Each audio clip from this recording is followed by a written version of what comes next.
Hello students, आज हम exercise 5.2 का क्वेश्चन नंबर 6 सोल्व करेंगे। तो स्टूडेंट्स सबसे पहले इसकी स्टेटमेंट को समझ लेते हैं। तो क्वेश्चन नंबर 6 की स्टेटमेंट है check whether -150 is a term of the AP 11852। मतलब आपको कोई एपी दी गई है और ये पूछा गया है, चेक करने के लिए आपसे कहा गया है कि -150 इस एपी की टर्म है या नहीं। तो स्टूडेंट इसके अंदर अगर मान लीजिए आपसे पूछा इस तरह से जा रहा है, कोई भी आपको एपी दे रखी होती है और कोई टर्म अगर आपसे पूछी जाती है कि इस एपी की है या नहीं, तो सबसे पहले हम क्या करते हैं, मान के चलते हैं हाँ ये इस एपी की टर्म है। और अगर इस एपी की टर्म है तो हम इसे जर्नल टर्म लेके चलते हैं और फिर ये फाइंड करने की कोशिश करते हैं ये किस नंबर पे इस एपी में आएगी। मान लीजिए अगर इस एपी की टर्म है तो किसी ना किसी नंबर पे तो ये टर्म क्या होगी, काउंट होगी, ज़रूर होगी। यानी कि कोई ना कोई 16th term, 18th term, 25th term, कोई ना कोई ये टर्म नंबर ऑफ टर्म तो कोई ना कोई ये इस एपी की होगी, किसी ना किसी नंबर पे आएगी। तो हम क्या करते हैं, इस -150 को जो नेगेटिव आपको दिया हुआ है 150, इसको हम क्या करते हैं, इस एपी की जर्नल टर्म लेके चलते हैं। तो वहाँ से हम देखते हैं एन की क्या वैल्यू आती है। तो फिर हम देखेंगे एन की जो वैल्यू आती है, फिर हमें पता चलेगा कि ये इस एपी की टर्म है या नहीं है, अगर है तो किस नंबर पे है। तो स्टूडेंट सबसे पहले हम क्या करते हैं, अपना जर्नल फॉर्मूला जो है, जर्नल टर्म का जो अपना फॉर्मूला है उसको लिख लेते हैं। तो वो हमारा है an is equals to a plus n-1d। तो स्टूडेंट सबसे पहले हमने इसे लिख लिया। अब हमें क्या करना है, a और d लिखने हैं इस एपी में से, जो आपको दी हुई है इस एपी में से। आप क्या करेंगे, फर्स्ट टर्म और आपका कॉमन डिफरेंस लिख के दिखाएंगे। तो a की वैल्यू तो स्टूडेंट आपकी जो फर्स्ट टर्म है वो है 11 और d की वैल्यू स्टूडेंट सेकेंड टर्म में से फर्स्ट टर्म माइनस करेंगे, 8 - 11 करेंगे तो कितनी आ जाएगी, -3। फिर स्टूडेंट हम क्या करेंगे, इस जर्नल फॉर्मूला में जो ये an है, जर्नल टर्म को हम क्या लेके चलेंगे, -150। तो इसे हमने ले लिया और जो जो वैल्यूज़ आपके पास है, जैसे कि ए की वैल्यू आपके पास 11 और एन, क्योंकि स्टूडेंट आपको देखना है ये कितने नंबर पे आएगी, मतलब काउंटिंग में किस नंबर पे ये इस एपी में आने वाली है। तो n-1 एज इट इज़ और डी की वैल्यू स्टूडेंट आपकी कितनी आई थी, -3, वो हमने पुट कर दी इसके अंदर। अब स्टूडेंट हम क्या करते हैं, इस इक्वेशन को सोल्व करते हैं। एन के लिए सोल्व करेंगे, यानी कि एन की वैल्यू आपको फाइंड करनी है। तो यहाँ से ये कितना हो जाता है स्टूडेंट, अगर हम 11 को लेफ्ट साइड में लेके आते हैं तो ये हो गया आपका -11 और ये आपका इस साइड बच जाता है राइट साइड में n-1 और मल्टीप्लाई बाय -3। तो स्टूडेंट अब हम क्या करेंगे, इसको लेफ्ट साइड को राइट साइड को सोल्व करते हैं जल्दी से। तो ये -150 -11 कितना हो जाएगा, 161 और इधर आपका वही एज इट इज़ n-1 और मल्टीप्लाई बाय -3, क्योंकि आपका राइट साइड में कोई चेंज नहीं हुआ है, लेफ्ट साइड में ही चेंज हुआ है जो भी सोल्व हुआ है। इसके बाद स्टूडेंट आप क्या करके दिखा रहे हैं, ये माइनस का जो 3 है ये क्या हो जाएगा, -161 और ये आ जाएगा डिवाइड में, क्योंकि यहाँ मल्टीप्लाई में था।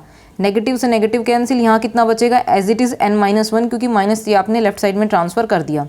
तो 161 डिवाइडेड बाय 3। अब स्टूडेंट देखिएगा ये जो आपका लेफ्ट साइड में आपका राइट साइड में जो आपका बच रहा है माइनस का 1 है। अब अगर हम इसे लेफ्ट साइड में लेके आएंगे, राइट साइड से लेफ्ट साइड में लेके आएंगे तो ये नेगेटिव का 1 क्या हो जाएगा, +1, क्योंकि मुझे n के लिए सोल्व करना है। तो n को हमने कर लिया फ्री राइट साइड में।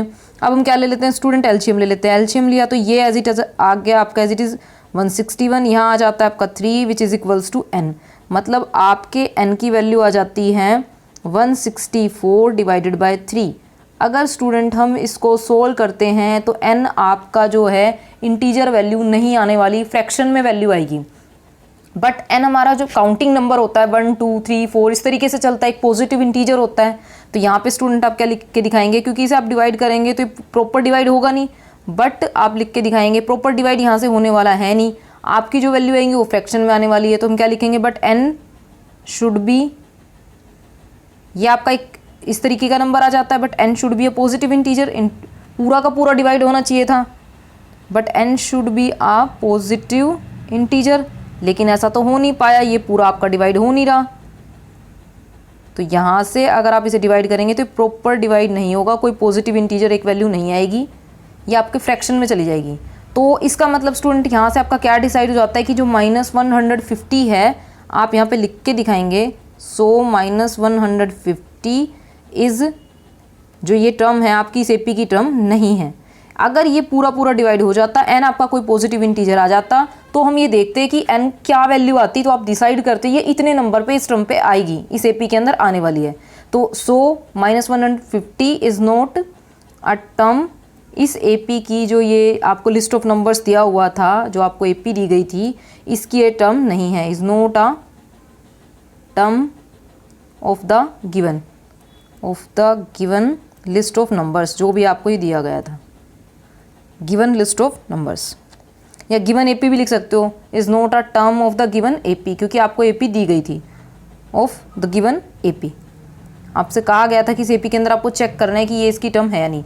तो स्टूडेंट आपके क्वेश्चन पेपर में क्या होगा, आपको ज़रूरी नहीं यही क्वेश्चन पूछा जाए, आपको क्या होगा, ये टर्म चेंज की हुई होगी, एपी चेंज की हुई होगी, फिर आपसे अगर पूछा जाएगा तो सेम आपने क्या करना होता है, आपको अपने स्टेप्स पता होना चाहिए, क्वेश्चन में क्लैरिफिकेशन होनी चाहिए क्या दिया गया है और क्या पूछा गया है। बच्चे कई बार क्या करते हैं, इस n की जगह पे इस -150 को रख के और जर्नल टर्म निकालना शुरू कर देते हैं, ए और डी की वैल्यू निकाल लेते हैं, क्वेश्चन ही समझ में नहीं आता कि पूछा क्या गया है। तो आपको क्लियर होना चाहिए कि अगर आपसे इस तरह का कोई क्वेश्चन पूछा गया है तो आप उसे जर्नल टर्म लेके चलते हैं, आप ये फाइंड करने की कोशिश करते हैं कि n की अगर हम इस वैल्यू को जर्नल टर्म लेके चलते हैं तो ये कितने नंबर पे काउंट करेगी, मतलब एज अ एग्जाम्पल 20 पे, 25 पे, 26 पे कितने नंबर पे आएगी, तो वहाँ से हम n की वैल्यू फाइंड करने की कोशिश करेंगे।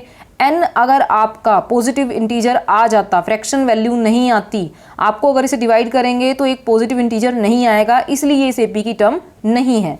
तो स्टूडेंट आपका क्वेश्चन चेंज हो भले ही एग्जाम के अंदर, आपकी एपी चेंज हो, लेकिन अगर आपको पैटर्न पता है तो आप अपना क्वेश्चन आराम से कर सकते हैं, इसलिए आपका कॉन्सेप्ट क्लियर होना चाहिए। तो स्टूडेंट आने वाली जो हमारी वीडियोस है उसके अंदर हम एक्सरसाइज 5.2 के क्वेश्चंस को कंटिन्यू करेंगे। थैंक्स।